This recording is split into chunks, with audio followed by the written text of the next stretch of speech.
മിശിഹായ്ക്ക് സ്തുതിയായിരിക്കട്ടെ. ഞാനൊരു കാര്യം പ്രത്യേകം ഒന്ന് സംസാരിക്കാൻ വേണ്ടിയായിട്ട് വന്നത്. എൻ്റെ ജീവിതത്തിൽ ഞാൻ കുറേ കാലങ്ങളായിട്ട് അനുഭവിച്ചു വരുന്ന കർത്താവിൻ്റെ വലിയ ഇടപെടലുകളുണ്ട്. അതിൽ ചില കാര്യങ്ങൾ ഞാനൊന്ന് പറയാം എന്ന് വിചാരിച്ചു. ഒന്നാമത്തെ കാര്യം, ഞാൻ ഒരു ഹിന്ദു കുടുംബത്തിലാണ് ജനിച്ചത്.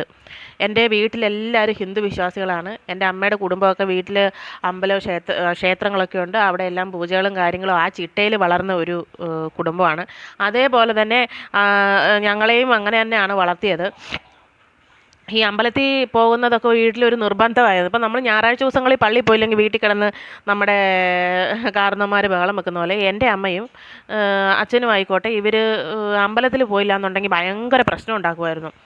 അപ്പം അങ്ങനെ നടക്കുന്ന സമയത്ത് ഞങ്ങളുടെ ആ നാട്ടിലോട്ട് കൂടുതൽ ഹിന്ദുക്കളാണുള്ളത്. ക്രിസ്ത്യൻസ് ഉണ്ടെന്ന് പറഞ്ഞാലും നമ്മൾ എൻ്റെ ഒരു അറിവായ സമയത്ത് ഞാൻ വീടുകളിൽ പോയാലും കർത്താവിൻ്റെയൊക്കെ ഫോട്ടോ ഞാൻ അങ്ങനെ കാണുന്നെങ്കിലും നമുക്ക് അന്നത്തെ ചെറുപ്രായത്തിൽ നമുക്കതൊന്നും അറിയത്തില്ലല്ലോ എങ്ങനെയാണെന്നുള്ളത്. ഞാൻ കൂടുതലും കണ്ടേക്കുന്നത് ഹിന്ദുക്കളുടെ ഫോട്ടോ വെച്ചിരിക്കുന്നതാണ്. ഗണപതി, വിഷ്ണു, ശിവൻ, ഈ ഫോട്ടോയൊക്കെ നമ്മുടെ വീടുകളിൽ വെച്ചേക്കുന്നതാണ് ഞാൻ കണ്ടേക്കുന്നത്. അപ്പം ഏറ്റവും കൂടുതൽ എനിക്കൊരു വ്യത്യസ്തത തോന്നിയത് ക്രിസ്ത്യൻ വീടുകളിൽ അലങ്കാരങ്ങളൊന്നുമില്ലാതെ ഒരു ദൈവത്തിൻ്റെ ഫോട്ടോ എന്ന് എനിക്ക് അന്നത് തോന്നിയിട്ടില്ല. ഫോട്ടോ ഇങ്ങനെ വെച്ചേക്കുന്നു. അതാരാണ് എന്നുള്ളത് ചിന്തിക്കുന്നതിലുപരി എന്താണെന്നത് ചിന്തിക്കാനുള്ള കഴിവില്ലാത്തത് കൊണ്ട് അതങ്ങനെ അവോയ്ഡ് ചെയ്ത് വിട്ടിട്ട് നടക്കുമായിരുന്നു. അങ്ങനെ കുറേ കാലം കഴിഞ്ഞപ്പം എൻ്റെ ജീവിതത്തിൽ ഒരു മാറ്റം ഉണ്ടായത് എന്നാന്ന് വെച്ചാൽ, ഞാൻ ഒരു 7ാം ക്ലാസ്സിലൊക്കെ പഠിക്കുന്ന സമയത്ത് ആണ് എനിക്ക് ഈ വിശ്വാസം ആദ്യമായിട്ട് തുടങ്ങിയത്. വിശ്വാസം തുടങ്ങാനുള്ള കാര്യം, ഞങ്ങളുടെ അടുത്തൊരു വീട്ടിൽ ഞാനിങ്ങനെ സ്ഥിരമായിട്ട് കളിക്കാൻ പോകും, അവിടുത്തെ പിള്ളേരുമായിട്ട് കളിക്കാൻ പോകുമ്പം അവിടുത്തെ അമ്മച്ചി ഇങ്ങനെ പ്രാർത്ഥിക്കുന്നത് കാണും. അവിടെ ഞാൻ വെച്ചിരുന്നത് തിരുക്കുടുംബത്തിൻ്റെ ഒരു ഫോട്ടോയാണ് ഞാനവിടെ കണ്ടത്. തിരുക്കുടുംബത്തിൻ്റെ ഫോട്ടോയല്ല, ഈശോയും മാതാവും ഇരിക്കുന്ന ഫോട്ടോയാണ് ഞാൻ ആദ്യമായിട്ട് കണ്ടത്. അപ്പം ഞാൻ ആദ്യം അവിടെ ചെന്ന് അമ്മച്ചിയോട് ചോദിച്ച കാര്യം ഇതാരാന്നാണ് ചോദിച്ചത്. അപ്പം അവിടുത്തെ അമ്മച്ചി എന്നോട് പറഞ്ഞു തന്നു, ഇത് ഈശോയാണ്, ഇത് മാതാവാണ്. എനിക്ക് എൻ്റെ ജീവിതത്തിൽ ആദ്യമായിട്ട് ഞാൻ അന്നാണ് കേൾക്കുന്നത് ഈശോ മാതാവ് എന്നുള്ള ഒരു ഇത്. പിന്നെ ഇപ്പം എനിക്ക് 34 വയസ്സുണ്ട്. അപ്പോൾ എൻ്റെ ചെറുപ്രായത്തിൽ നമുക്ക് ഫോണൊന്നും ഇല്ലാത്തതുകൊണ്ട് അങ്ങനെ അറിവില്ല, വീട്ടിൽ TV ഒന്നും ഇല്ലല്ലോ. അപ്പോൾ ഇങ്ങനെയുള്ള അറിവുകളൊക്കെ നമുക്ക് കുറവായിരിക്കും. അപ്പോൾ ഞാൻ ചോദിച്ചു, ആരാ ഈശോ, ആരാ മാതാവ്? അന്നേരം പറഞ്ഞു, ഇതാണ് ഞങ്ങളുടെ ദൈവം, ഞങ്ങൾ ഈ ദൈവത്തിനാണ് പ്രാർത്ഥിക്കുന്നത് എന്ന് പറഞ്ഞു. അപ്പോഴെനിക്ക് എൻ്റെ ജീവിതത്തിലുണ്ടായത് എന്ന് പറഞ്ഞാൽ, അന്ന് വരെയും കണ്ട സങ്കല്പങ്ങൾക്ക് വ്യത്യസ്തമായിട്ട് ഒരു ദൈവത്തെ കണ്ടു എന്നുള്ളതാണ്. നമ്മുടെ ഹിന്ദു ദൈവങ്ങളുടെ കൂട്ടുള്ള അലങ്കാരങ്ങളൊന്നുമില്ല, ഒരു സിമ്പിളായിട്ടുള്ള ഒരു ദൈവം. അപ്പം ഞാൻ പിന്നെ ചോദിച്ചത്, ഈ ഇപ്പുറത്തിരിക്കുന്ന വ്യക്തി ആരാ, ഈ ഈശോയുടെ ഭാര്യയാണോ എന്ന് ചോദിച്ചു. അന്നേരം ആ അമ്മാമ്മ പറഞ്ഞു, അല്ല, ഇത് ഈശോയുടെ അമ്മയാണെന്ന് പറഞ്ഞു. അപ്പം നമ്മുടെ ഹിന്ദു ദൈവങ്ങളിൽ കൂടുതലും നമ്മൾ ഭാര്യ ഭർത്താവ്, ശിവൻ പാർവതി, വിഷ്ണു ലക്ഷ്മി, അങ്ങനെയുള്ളതല്ലേ നമ്മൾ കേട്ടേക്കുന്നേ. അമ്മയും മകനും ഒരു ദൈവമായിട്ട് വന്നിരുന്നത് നമ്മൾ ഉണ്ട്, എന്നാലും നമ്മൾക്കങ്ങനെ അറിയത്തില്ലല്ലോ. അപ്പം ഞാൻ അങ്ങനെ അത് മനസ്സിലാക്കി വെച്ചു. പിന്നെ ആയപ്പോഴത്തേനും എനിക്കിത് അറിയാനുള്ളൊരു ക്യൂരിയോസിറ്റി കൂടി. ഇവരാരാണ്, എന്താണ് നിങ്ങൾ ഇങ്ങനെ ദൈവത്തിനെ ആരാധിക്കാൻ കാര്യം? അത് എനിക്കായിട്ട് തന്നെ തോന്നിയതാണ്. ഈ ഇവിടുത്തെ അമ്മച്ചി എന്നെ നീ ഇങ്ങനെ പറഞ്ഞു തരാം എന്നൊന്നും എന്നോട് പറഞ്ഞിട്ടില്ല. പക്ഷേ ഞാൻ അത് എനിക്കുള്ളൊരു ക്യൂരിയോസിറ്റി കൊണ്ട് ഞാനത് അന്വേഷിക്കാൻ തുടങ്ങി. അങ്ങനെ ഓരോ ദിവസങ്ങളിൽ ഞാനവിടെ പോയിരിക്കുമ്പോഴും ഞാനിങ്ങനെ ഓരോ കാര്യങ്ങൾ ചോദിക്കും. അപ്പോൾ ഏകദേശം ഈ അമ്മച്ചി എന്നോട് പറഞ്ഞു തന്നാൽ അവർ കത്തോലിക്ക സഭയാണെന്നോ അങ്ങനെയൊക്കെ ഓരോന്നൊക്കെ എന്നോട് പറഞ്ഞു തന്നു. അപ്പോൾ ഈ സഭയെന്നൊക്കെ പറഞ്ഞാൽ നമുക്ക് അന്നത്തെ കാലത്തൊന്നും അറിയത്തില്ല. ഏകദേശം എന്തൊക്കെയോ എനിക്ക് മനസ്സിലായി. അതും വെച്ച് ഞാനിങ്ങനെ നടന്നു. അത് കഴിഞ്ഞപ്പം ഞാൻ എൻ്റെ സ്കൂളിലോട്ട് ഞാൻ പോകുന്നത് ഒരു പള്ളിയുടെ മുറ്റത്തൂടെയാണ്. പള്ളിയുടെ മുറ്റത്തൂടെ കയറി വരുന്നത് എന്തിനാണെന്ന് വെച്ചാൽ അത് എളുപ്പ വഴിയായതുകൊണ്ട് ആ പള്ളിയുടെ മുറ്റത്ത്, അത് മാതാവിൻ്റെ പള്ളിയാണേ, ആ പള്ളിയുടെ മുറ്റത്തൂടെയാണ് ഞാൻ ഇറങ്ങിപ്പോകുന്നത്.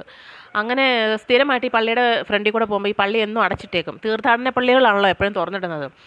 ഇത് നമ്മുടെ ഇടവക പള്ളി ആയതുകൊണ്ട് അത് രാവിലത്തെ കുർബാന കഴിഞ്ഞ് അത് അടച്ചിടും. ഒരിക്കൽ പോലും ഞാനത് തുറന്ന് കണ്ടിട്ടില്ല. അപ്പം ചില ദിവസങ്ങളിൽ എനിക്കൊരു നല്ല ആഗ്രഹം തോന്നും, ഈ പള്ളി ഒന്ന് തുറന്ന് കാണണം, അങ്ങനെയുള്ളൊരിത്. അങ്ങനെ കുറേ കാലം കഴിഞ്ഞപ്പോഴത്തേനും പെരുന്നാളോ മറ്റോ വരുന്ന സമയത്ത് പള്ളി പുതുക്കാൻ വേണ്ടി, മോടി പിടിപ്പിക്കാൻ വേണ്ടി ഈ പള്ളിയുടെ വാതിൽ തുറന്നിട്ടിപ്പോൾ ഇത് നമ്മുടെ ഈശോയുടെ രൂപവും മാതാവിൻ്റെ രൂപമൊക്കെ കർട്ടനിട്ട് മൂടിയേക്കുവാണല്ലോ. അങ്ങനെയാണ് ഞാൻ പള്ളിയുടെ അകം ആദ്യമായിട്ട് കാണുന്നത്. പിന്നെ എൻ്റെ അടുത്ത സംശയം ഇതിനകത്ത് കയറാമോ ഇല്ലയോ എന്നുള്ളതാണ്. അമ്പലത്തിലൊക്കെ കയറണമെങ്കിൽ നമ്മൾ 100 കാര്യങ്ങൾ ചെയ്തേ പറ്റുള്ളൂ. അപ്പം എൻ്റെ വിചാരം, ഞാൻ ഹിന്ദു ആയതുകൊണ്ട് എനിക്ക് പള്ളിക്കകത്ത് പ്രവേശനമില്ല എന്നുള്ളൊരു ചിന്തയായിരുന്നു. അപ്പം അങ്ങനെ ഞാൻ വീട്ടിൽ അമ്മയോട് ചോദിച്ചപ്പോൾ അമ്മ പറഞ്ഞു അങ്ങനെയില്ല, നമ്മുടെ അമ്പലം പോലെയല്ല, പള്ളിയിൽ ആർക്ക് വേണേലും കടന്നു ചെല്ലാം, ആർക്ക് വേണേലും ദൈവത്തെ കാണാം, ആർക്ക് വേണേലും പ്രാർത്ഥിക്കാം എന്ന് പറഞ്ഞു. അങ്ങനെ ഒരു ദിവസം ഞാനിങ്ങനെ സ്കൂളിൽ വിട്ട് നടന്നു വരുന്ന സമയത്താണ് അവിടെ പെരുന്നാളിൻ്റെ ഒരുക്കങ്ങൾ നടത്തിയപ്പോൾ അങ്ങനെ ആദ്യമായിട്ടാണ് ഞാൻ ആ പള്ളി തുറന്ന് കണ്ടത്. അങ്ങനെ എൻ്റെ ജീവിതം മുന്നോട്ട് പോകുമ്പോൾ നമുക്ക് വലിയ ആവശ്യങ്ങളൊന്നും ആ സമയത്ത് സ്കൂൾ ടൈമിലൊന്നും നമുക്ക് വലിയ ആവശ്യങ്ങളൊന്നും ഇല്ലല്ലോ, കർത്താവിനോട് പറയാനും പ്രാർത്ഥിക്കാനും ഒക്കെ. അപ്പോൾ അങ്ങനെ അങ്ങ് പോയി.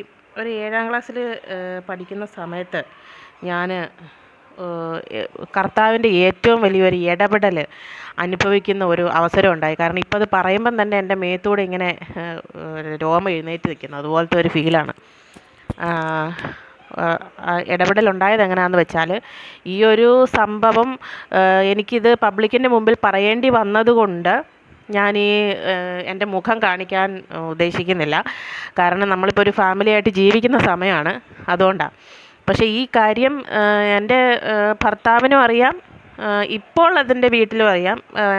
അങ്ങനെ എന്നാലും നമ്മൾ പബ്ലിക്കിൽ അത് വന്ന് പറയുമ്പോൾ നമുക്കതൊരു നാണക്കേടാവരുതല്ലോ എന്ന് കരുതിയിട്ടാണ് ഞാൻ ഇത് പറയാത്തത്. ഈ ഒരു വിഷയം ഉണ്ടായപ്പോഴാണ് ജീവിതത്തിൽ ആദ്യമായിട്ട് കർത്താവ് എൻ്റെ ജീവിതത്തിൽ ഇടപെട്ടത്. അത് വളരെയധികം അത്ഭുതം നിറഞ്ഞൊരവസ്ഥയായിരുന്നു. അതെങ്ങനെയാണെന്ന് വെച്ചാൽ, എൻ്റെ അമ്മയുടെ ചേച്ചി എന്ന് പറഞ്ഞാൽ അമ്മയ്ക്ക് 4 പെണ്ണുങ്ങളും പിന്നെ 4 3 എങ്ങാണ്ട് ആങ്ങളമാരാണ് ഉള്ളത്. 4 ആങ്ങളമാരെങ്ങാണ്ടുണ്ട്.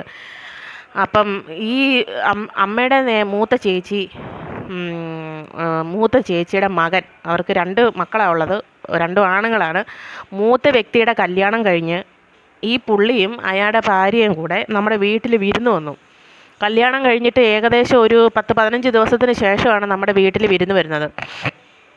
വിരുന്ന് വന്ന് താമസിക്കുന്ന സമയത്ത് ഞാനന്ന് 7ാം ക്ലാസ്സിൽ പഠിക്കുമ്പോൾ പെറ്റിക്കോട്ട് ഇട്ടുകൊണ്ട് നടക്കുന്ന സമയമാണ്. ഈ പെറ്റിക്കോട്ട് ഇട്ടുകൊണ്ട് നടക്കുന്ന സമയമായതുകൊണ്ട് ഓടിച്ചാടി നടക്കുന്ന ഒരു ഇത്.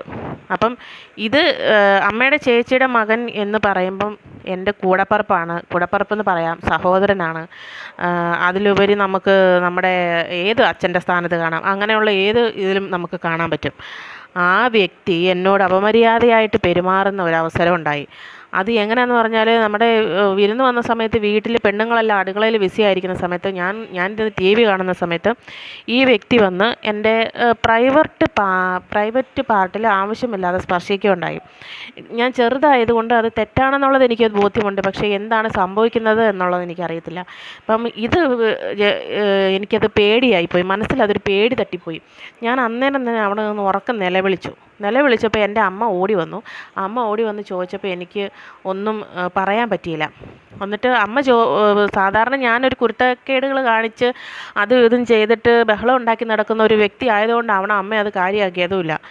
അപ്പോൾ പെട്ടെന്ന് എൻ്റെ മനസ്സിലൊരു ചിന്ത വന്നത് എങ്ങനെയാണെന്ന് വെച്ചാൽ, ആ സമയത്ത് എങ്ങനെ എനിക്ക് അത്രയും പക്വതപരമായിട്ട് ചിന്തിക്കാൻ കഴിഞ്ഞു ഒന്നും എനിക്കറിയത്തില്ല. ആ സമയത്ത് ഞാൻ എൻ്റെ മനസ്സിൽ വിചാരിച്ചു, ആ വ്യക്തി എന്നോട് പെരുമാറിയത് മോശമാണ്, പക്ഷേ അയാൾ കല്യാണം കഴിഞ്ഞ് ഇപ്പം വന്നിരിക്കുന്നതാണ്, പുതിയൊരു സ്ത്രീയെയാണ് കൊണ്ടുവന്നിരിക്കുന്നത്, അവരുടെ ജീവിതം ഇപ്പം തന്നെ വിഷമത്തിലാക്കണ്ട എന്ന് കരുതിയിട്ട് ഞാൻ തന്നെ അത് പറയാതിരുന്നതാണ്. അതും കൂടെ ആലോചിക്കണം. അങ്ങനെ അത് കഴിഞ്ഞതിന് ശേഷം ഞാൻ എന്ത് ചെയ്തു, ഇതിൻ്റെ മനോഭാരം എനിക്ക് താങ്ങാൻ പറ്റിയില്ല. ഞാൻ അപ്പം തന്നെ എഴുന്നേറ്റ് നമ്മുടെ വീടിൻ്റെ മുറ്റത്തിറങ്ങിയിട്ട് ഞാൻ എന്ത് ചെയ്യണമെന്നറിയാതെ ആലോചിച്ച് നോക്കുമ്പോൾ എൻ്റെ മനസ്സിൽ പെട്ടെന്നൊരു ചിന്ത വന്നത് എങ്ങനെയാണെന്ന് വെച്ചാൽ, കർത്താവിനെ വിളിക്കുക എന്നുള്ളതാണ്. നിങ്ങൾ ഓർക്കണം, ഞാൻ ഹിന്ദുവാണ്, ഞാൻ അമ്പലത്തിലാണ് അതുവരെയും പോയിക്കൊണ്ടിരുന്നത്, അവിടെ പോയാണ് കാര്യങ്ങൾ പറഞ്ഞുകൊണ്ടിരുന്നത്.